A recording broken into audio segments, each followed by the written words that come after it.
Welcome to AmiCast, podcast about Amiga computers. I'm your host, Krzysztof Radzikowski, but call me Krzysztof or Radzik. Hi, it's new AmiKit, and I would like to present the version for Mac. Like always, when you download the files, then you should copy AmiKit here XE to application folder. I'm using M1 Mac and AmiKit, and the new version is working really good on this. To be honest, this version of AmiKit, the original one, is faster than the AmiKit which I use in FS-UAE.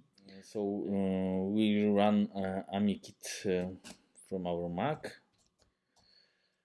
and of course, because the Mac OS is let's say quite restrict in the security settings and so on, it would say you that cannot be opened because the developer is not verified. But of course, if you are using the Mac, you know that you must go to system preferences, security, and privacy, and open and click the open anyway, and click the open here, and then it will work.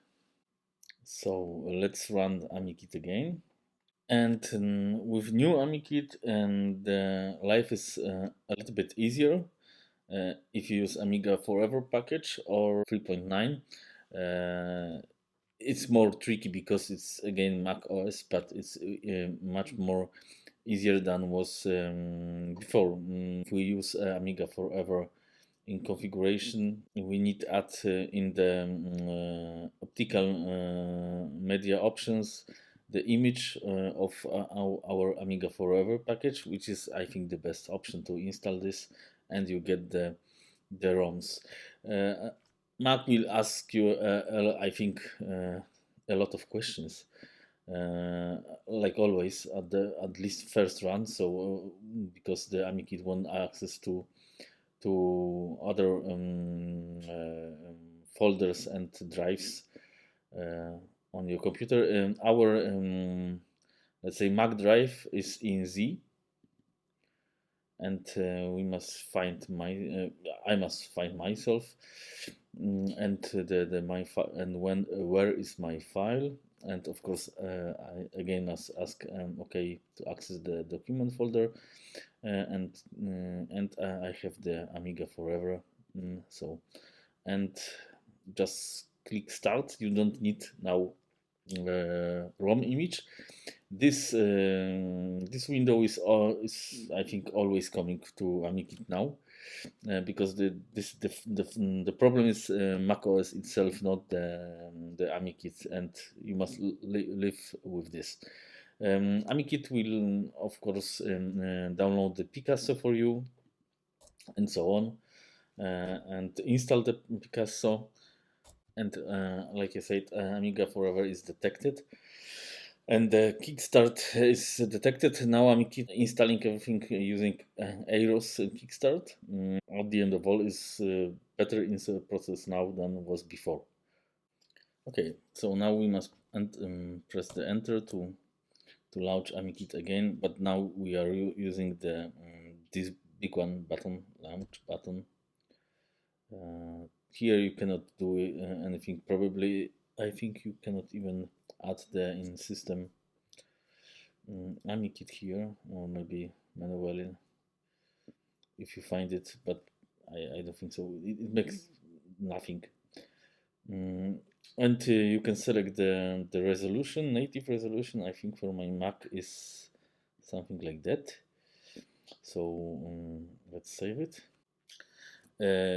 I have installed AmiKit beta before, so that's why I have not so many windows, but basically in the first install, the wineskin, I think, will ask you to download some stuff, so don't panic, just hit OK or whatever comes there.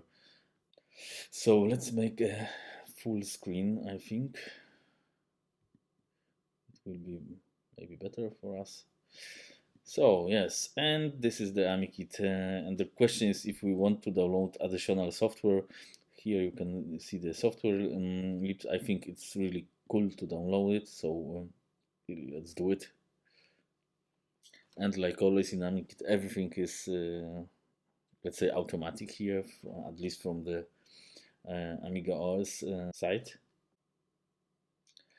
And the new, maybe not the newest, but the new options in AmiKit is the subscription option. So if you want to load updates, you must have the subscribe options, which you can here is new to download. So without subscription, you cannot download, but I can show it in.